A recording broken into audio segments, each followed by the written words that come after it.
It has been domesticated well over 3,000 years ago. No, it's not an animal.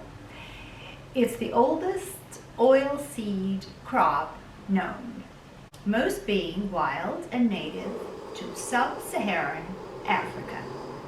Let's talk about sesame.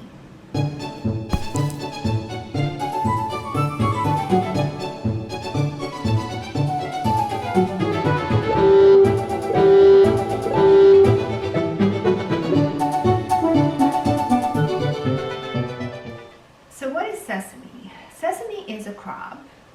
Actually, it's long green stalks with leaves, and they have small seeds, and these seeds are the sesame that we know.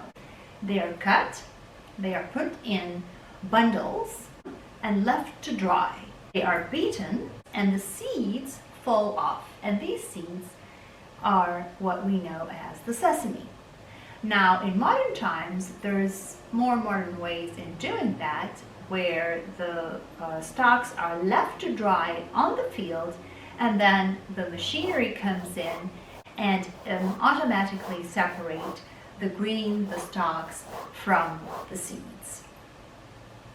Sesame grows in several countries, Tanzania, Myanmar, there's in India, in Sudan, in southern Nigeria, in Ethiopia, and really harvesting, threshing, and storing are those that determine really the quality of the sesame, because with something so delicate and so fine, we do understand that small rocks or even dust is something that is very crucial to look at, and it certainly does determine the quality of the sesame, the way it is handled until it reaches the seller or the consumer.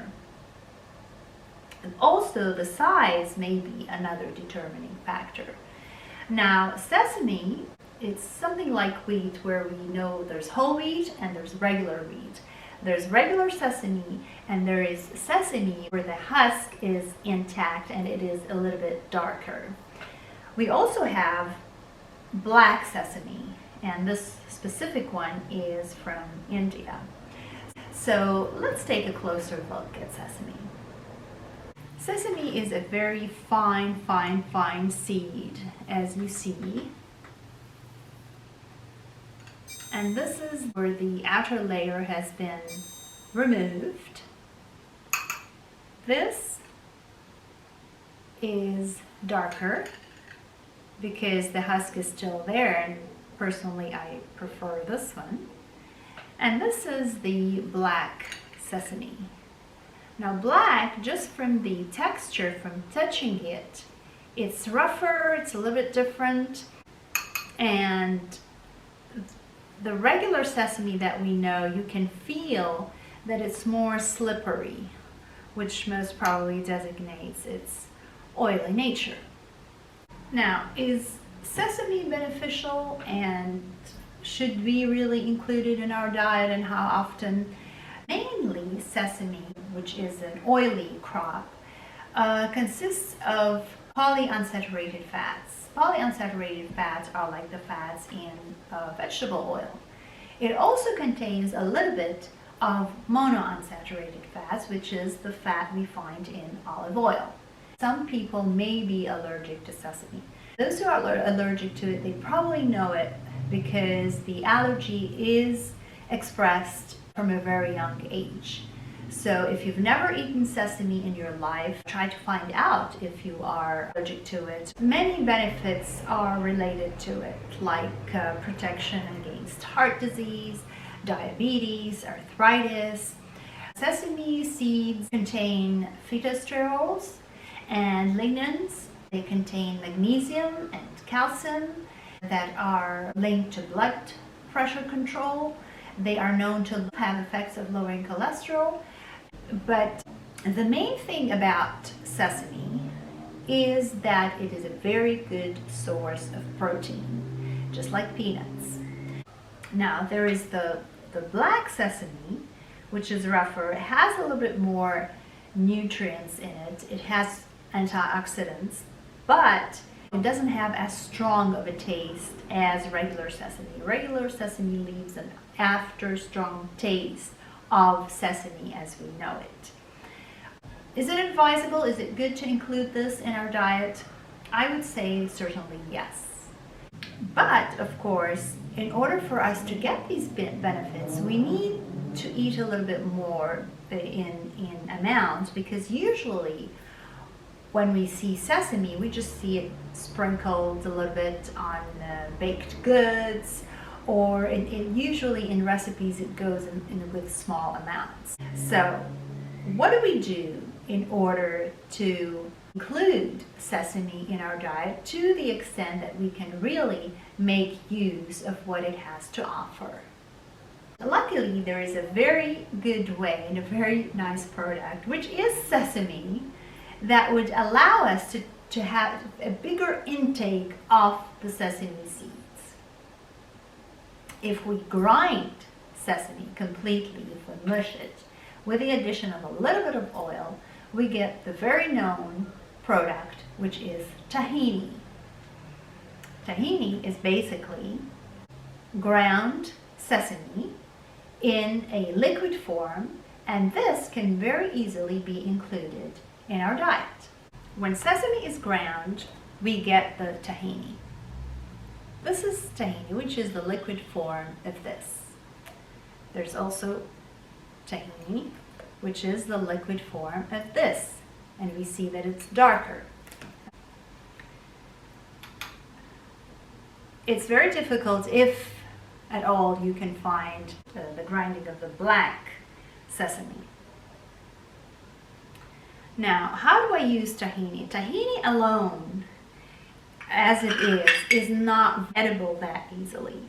It sticks to the palate. It's a little bit rough to eat.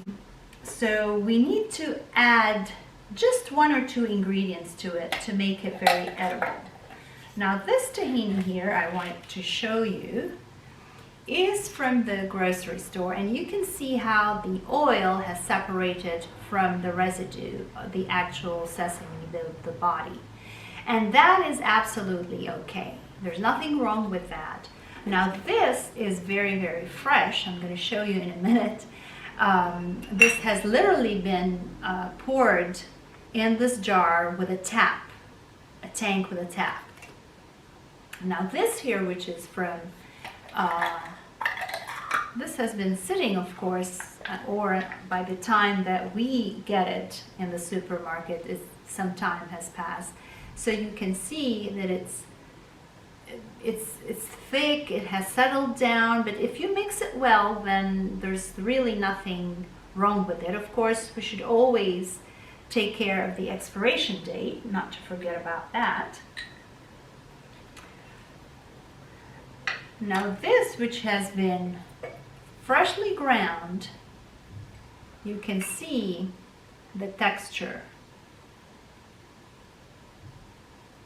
which is so, it's very, very fresh.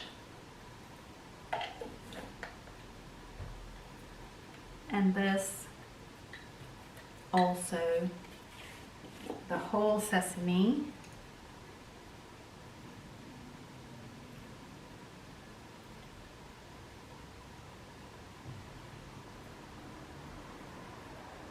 Now this, which is fresh, this will eventually become like this. After 3-4 months, we would see the oil separating, and that's fine. Now this is the liquid, which is ground sesame, and usually what we can do is to add carob, not carob juice, we call it carob honey. You add it in and you just blend it, and this changes also a little bit the texture altogether, which makes it very edible. You can use it as a dip. It's sweet since we've added the carob syrup in it, or it could be used as a spread on bread. And I'm telling you, children Love this. The second way is to add honey, either carob syrup or honey. Personally, I prefer the carob syrup. It's for some reason I think it suits the taste of the tahini a little bit better. In this, with the carob syrup, what dominates is the taste of the tahini. Whereas this with the honey, the flavor of the honey comes out really strong. But it's the same, you know, both are beneficial. My very favorite is using tahini for a dip. This is my very, very favorite dip. I'm going to do with the whole sesame.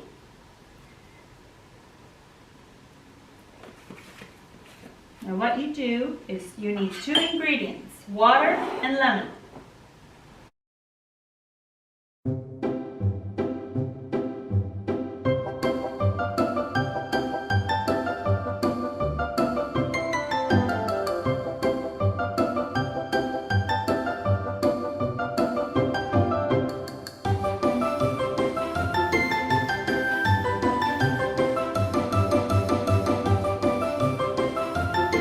Of course, salt can be added, and that is in accordance to personal flavor.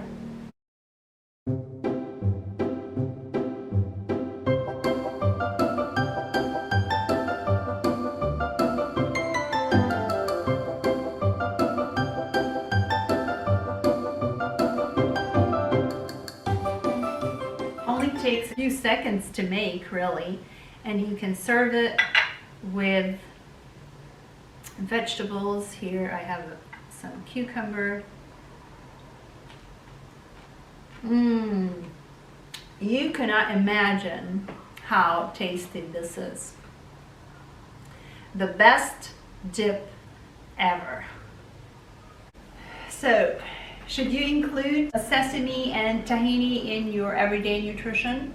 You could if you want to. It's not a must for an everyday addition, but it's very easy to keep. And you really buy it, there's just an expiration date, and you keep it in the pantry. It does not need to be refrigerated. You can use it as a dip or as a spread. I'm telling you, this dip is absolutely addictive. Now, there's about 50 calories in 1 tablespoon of sesame, but there's about 90 calories in 1 tablespoon of tahini, which makes sense because we definitely need more than 1 tablespoon of sesame to make 1 tablespoon of tahini. But it's very nutritious, it's definitely vegan, and there is absolutely no reason why it shouldn't be included, and you can always, you know, choose something like this instead of buying something ready-made that sometimes we don't even know what the ingredients are. So I would suggest that you do have it in your kitchen and you do include it in your diet. And remember, the closer we are to nature, the healthier we are. This is the end of this video. If you like the content, don't forget to hit the subscribe button so that you can be notified of any new videos that are posted. You can join us on Facebook, in the Facebook group. Please leave your comments and your questions below. Join us in our social media, and see you next time.